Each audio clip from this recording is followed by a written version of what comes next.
Hello tout le monde! Coucou! Voilà, ça fait 7 semaines qu'on t'a laissé avec notre dernière vidéo de notre voyage au Portugal. Là, on est au bord du lac de Garde en Italie et on va t'expliquer comment on est arrivé là. Mais avant ça, avec Anaïs, on va aller se prendre une petite bière et puis on te raconte tout. C'est parti! Bonjour, nous c'est Anaïs et Nico. Nous avons décidé de parcourir le monde avec nos 3 enfants, Esteban, Santiago et Livia. On a acheté un camping-car que nous rénovons en famille depuis plus d'1 an. Et nous avons vendu notre maison pour vivre notre rêve.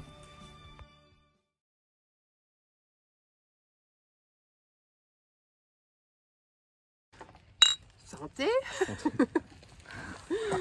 On rigole parce qu'on est à la 3e. On va y arriver. Donc, on voulait vous expliquer ce qui s'est passé depuis le Portugal et pendant cette semaine où on ne t'a pas donné de nouvelles. Vas-y. Donc à notre tour du Portugal, on a surtout pris des nouvelles de notre camping-car, de Jeff, voir comment il allait, comment il était traité au garage, mais surtout si on recevait les 2 pièces qu'on attendait des États-Unis.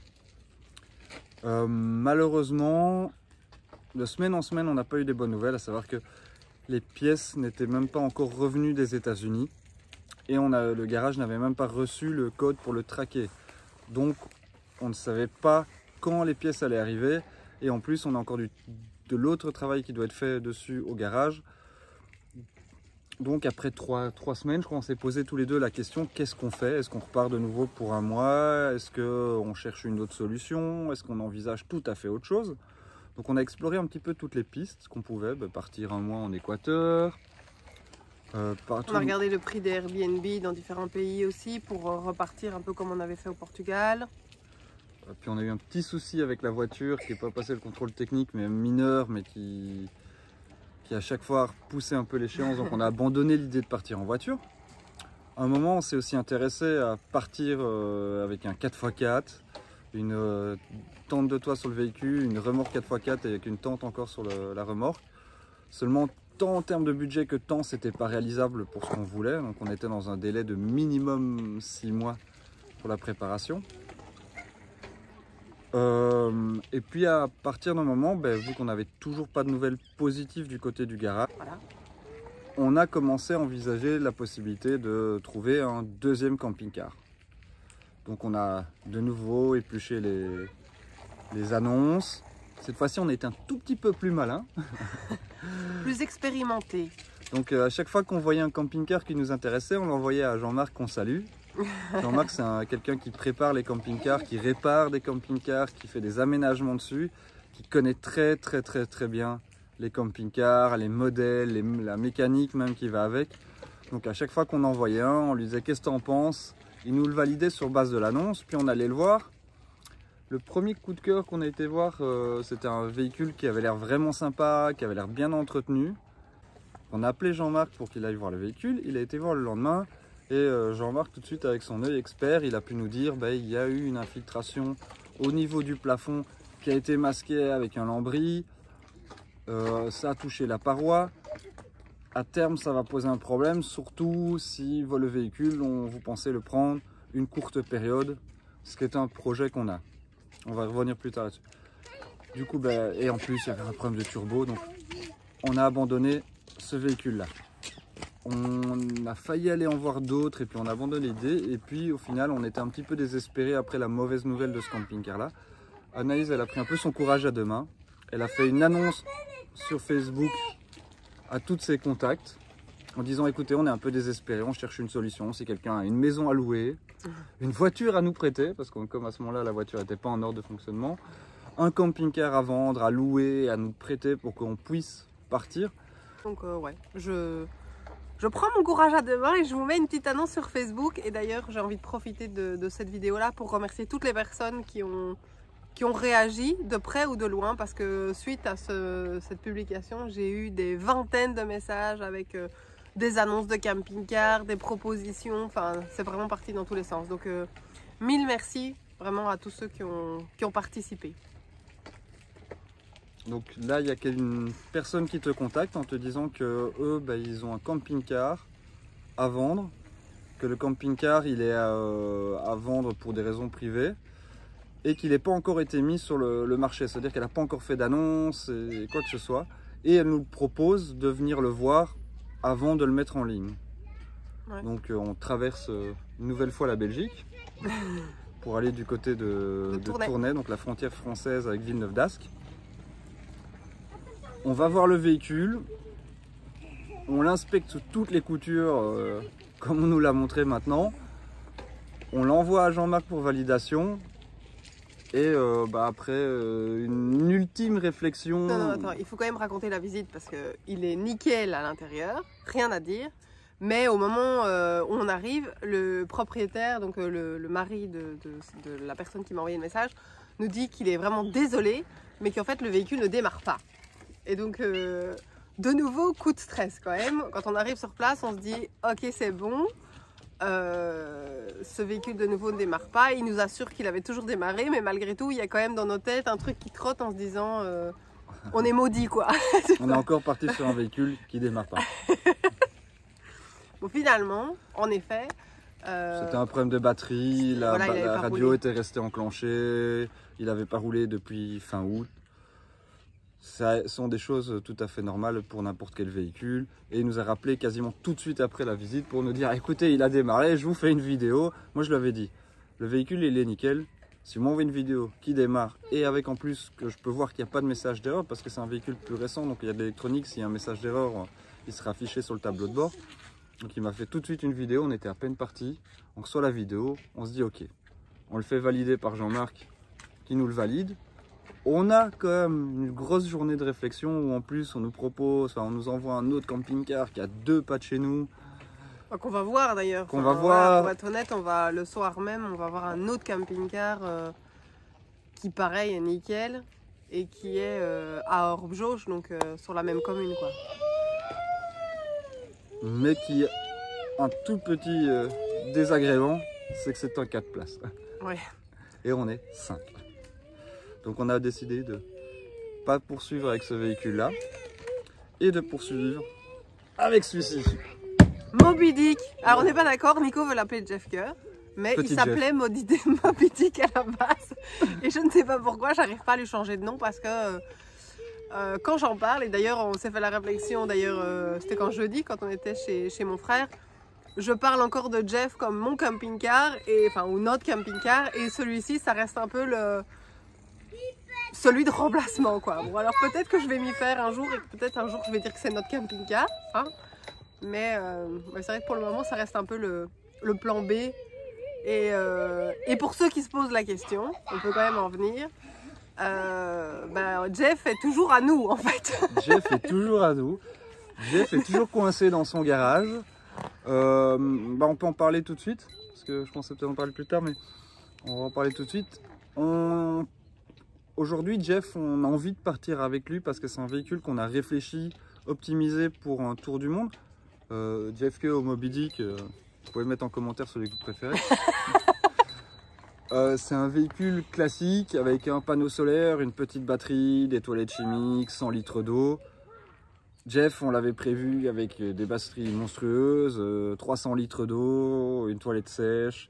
Donc en termes d'autonomie, on avait réfléchi quelque chose pour être 10-13 jours d'autonome. Ici, avec celui-ci, ce sera plutôt 3 jours. 3-4 jours, à nous de voir un peu comment on peut s'en sortir. C'est une expérience, quoi qu'il arrive. Oui, tout à fait. Mais voilà. On découvre la vie en camping-car. Avec celui-ci. Maintenant, pour revenir à Jeff, c'est un projet qu'on n'abandonne pas. C'est-à-dire qu'on va t'expliquer. Ici, on a décidé de partir il y a quelques temps. Il y a 4 jours. Il y a 4 jours. Mais on ne sait pas si on part définitivement ou si on part pour quelques mois, le temps que Jeff soit réparé, qu'on puisse revenir en Belgique, le finir.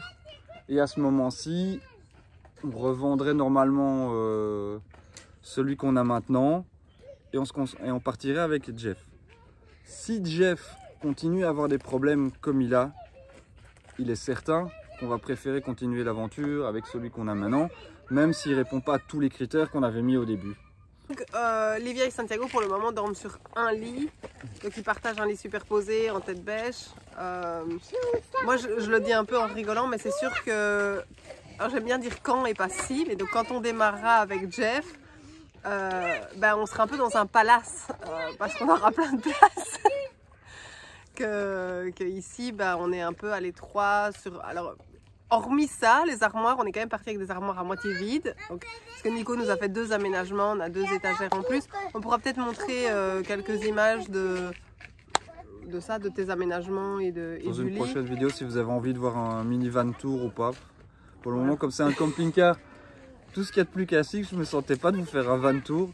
Mais voilà, s'il y en a qui le veulent, vous mettez un petit commentaire et puis on vous fera, c'est promis. On vous montrera les beaux aménagements parce qu'il a fait des super trucs, hein. Il est un peu... Voilà. Il est modeste. Avançons, je dis. Ouais. Donc, on réceptionne... Moby Dick. JFK. Pas d'accord, pas d'accord. Le 1er mars, je crois. Ouais. Enfin, ouais, je sais plus. Peut-être le 2, je sais plus. Il passe le contrôle technique le 2 et on le reçoit le 3, donc mercredi matin. Ouais. Le 4, on a les plaques. On lui fait passer directement la pesée. Et nous, on décide de partir le 9. Voilà. Donc on est parti mercredi. Aujourd'hui, on est lundi, donc ça vous fait une idée. Ça fait 5 jours qu'on est sur la route. On est parti. Première nuit direction la Gaume, donc c'est quoi, c'est le sud de la Belgique. Pas très loin, petite étape chez le frère d'Anaïs, petite soirée en famille. Donc commencer piano, on a juste dormi dans le camping-car, on n'a même pas mangé dedans. Non.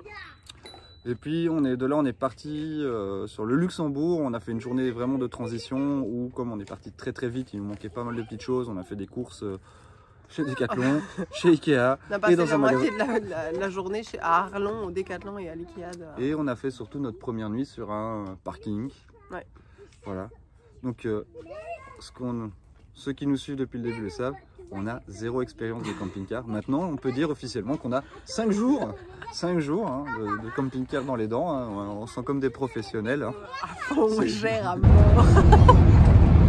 Hello tout le monde. Ben voilà, on est le vendredi 11 mars et on est en route. On a repris la route ce matin, donc on a fait une nuit au Luxembourg dans un premier spot.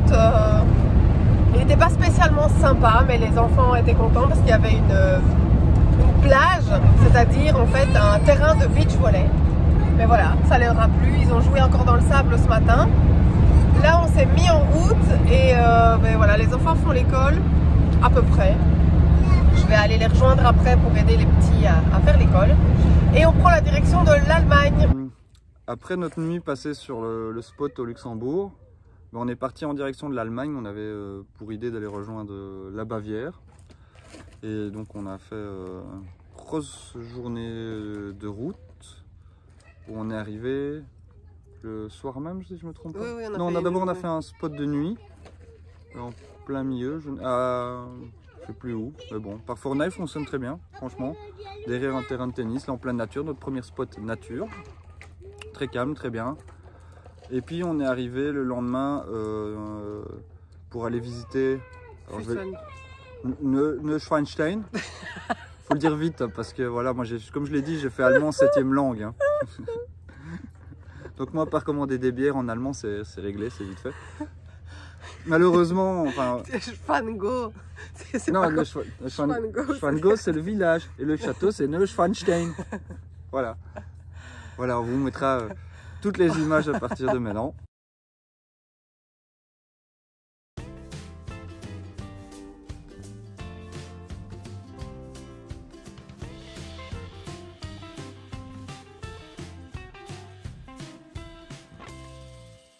Bon et voilà, on est devant le château de... Nico va vous le dire. Neuschwanstein.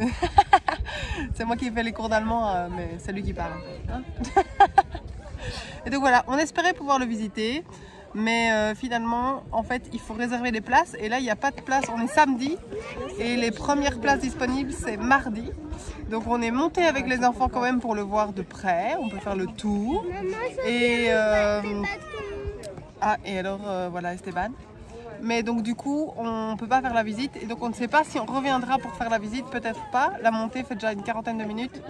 Et comme d'hab avec les enfants, c'était pas trop leur truc de marcher pendant 40 minutes. Après la visite du château qui n'a pas vraiment eu lieu, on a dormi 2 nuits dans un camping au pied des Alpes.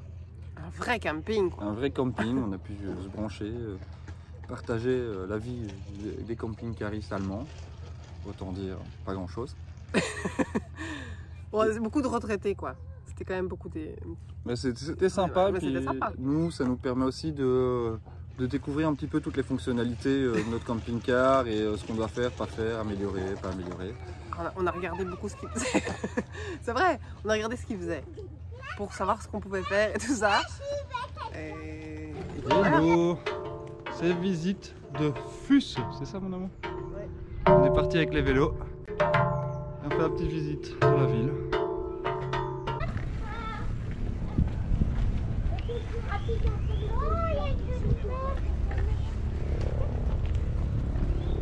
Regardez comme l'eau est beau.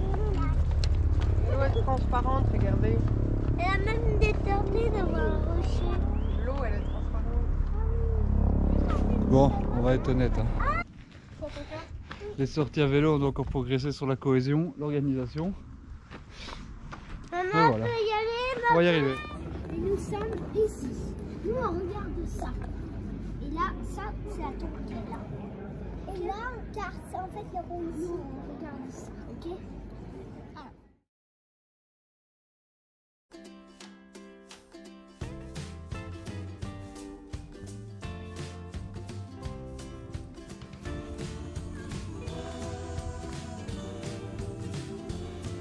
Et voilà, on est tout en haut du château de Fussen. C'est pas mal les peintures en trompe-l'œil pour reconstituer comment c'était avant. Un 360, voilà.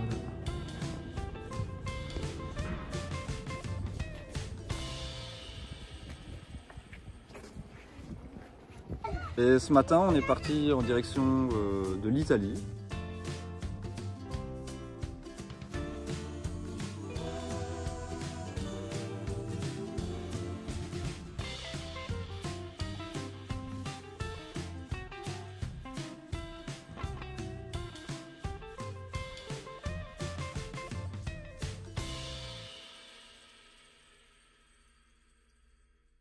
À la base, on voulait partir plutôt direction la Slovénie.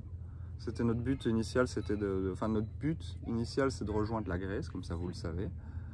Maintenant, bah, On a appris 2 choses, il faut le dire. Oui. Hein, on fait plus des plans trop longtemps à l'avance. Voilà.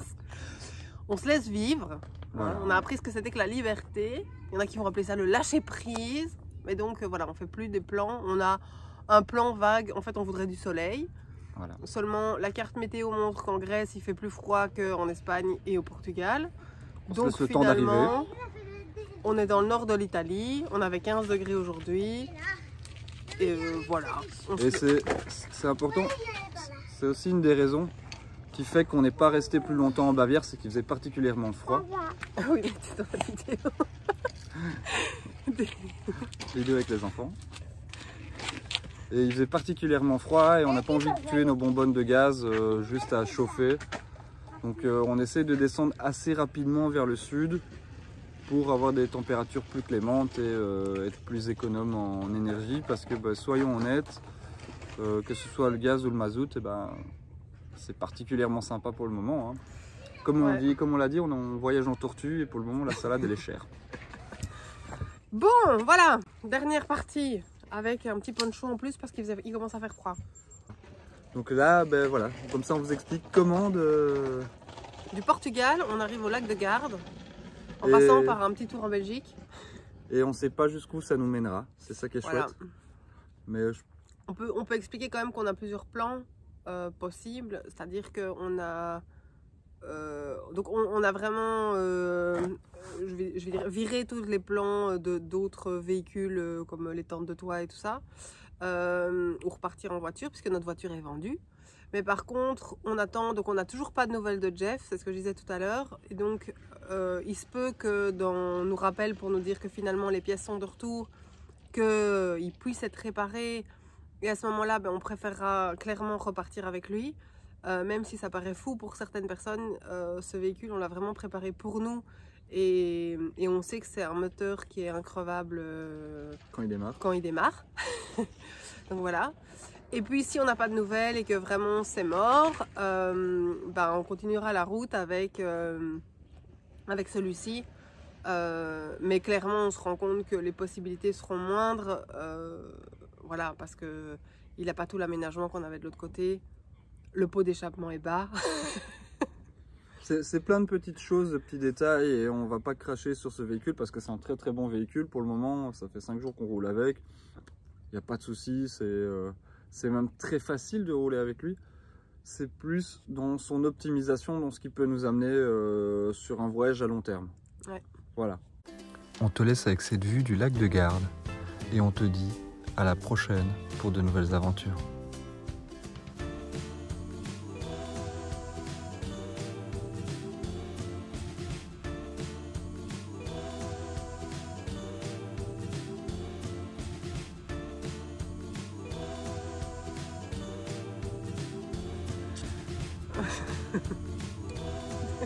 Schwango, c'est le village. Et Neuschwanstein, c'est le château. Je sais que tu as perdu avec tes histoires. Neuschwanstein et Neuschwanstein. Bref. Comment tu dis? Neuschwanstein. Comment tu dis?